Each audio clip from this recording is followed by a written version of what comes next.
Good morning and happy Tuesday to each of you. I see some sunshine peeking through the clouds today, and so that is encouraging. And I hope and pray that this truth will also be encouraging to you today.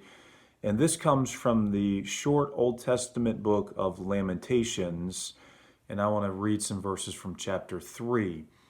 Chapter 3 and verse 55. Jeremiah the prophet says this, I called upon thy name, O Lord, out of the low dungeon. Now that really stood out to me there, the low dungeon. Jeremiah the prophet had spent some time in a literal dungeon during his ministry. But what he's referencing here in chapter 3 of the book of Lamentations is not a literal dungeon. He's talking about times in life when we feel like we're in a dungeon, a low point, so to speak. A dungeon is a discouraging place, it's a dark place. And if we're honest, we all have times in life where we feel like we're in a dungeon. Maybe somebody watching this morning, you feel down, you just maybe didn't sleep well last night, or what's happening in our nation has just been on your mind, the different riots and different things that the news is showing us. And you just have a heavy heart, you feel burdened. Well, may I encourage you to do what Jeremiah does here? He said, out of this low dungeon, I called upon the name of the Lord. We need to call upon God. If we feel down, we need to pray. We need to ask God to help us. And it's encouraging in verse 56 that Jeremiah says, thou hast heard my voice. Aren't you glad that God is a personal God? God knows you. God knows your situation. He knows what you're struggling with. And he's waiting to hear your prayer. He's waiting to hear your cry. And Jeremiah said, when I called, God answered. And in verse 57, he said, I felt God drawing near to me.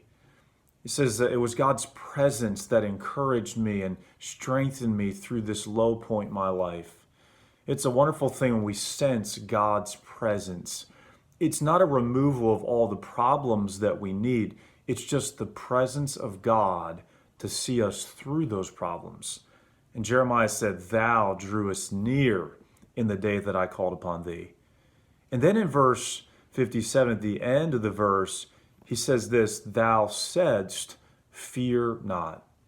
Jeremiah said, I heard God speaking to me. I spoke to him, and then God spoke to me. And here's what he said. He said, fear not. It's an amazing thing when we hear God's voice speaking to us personally. That's one of the great challenges every day of my life is to hear God's voice. There are so many other voices in this world. There's so much volume in life that sometimes it's tough to hear the still, small, sweet voice of God. But God is speaking to us. And what is God saying? God is saying, fear not. You don't have to be afraid. You don't have to be worried today. You don't have to be alarmed. Why? Because God is in control. This was a very difficult time for the nation of Israel. They have been attacked by the Babylonians. Their city has been destroyed. The temple is destroyed. The walls have been torn down. Much of the nation has been taken into captivity. And Jeremiah is just distraught. I mean, he is just so burdened for his people. And maybe you're burdened for our people. You're burdened for America. I am today. My heart's heavy. But what should we do in those low times? We need to call out to God. We need to sense his nearness. We need to hear his voice to know that everything is going to be okay. God is in control. What a blessing this is. So today, do you feel down and discouraged? I'm not sure if you do. But if you do, call out to God. Pray to the Lord and allow the Lord to encourage your spirit. Allow the Lord to help you to move on and do his will today. God bless you. Have a great Tuesday.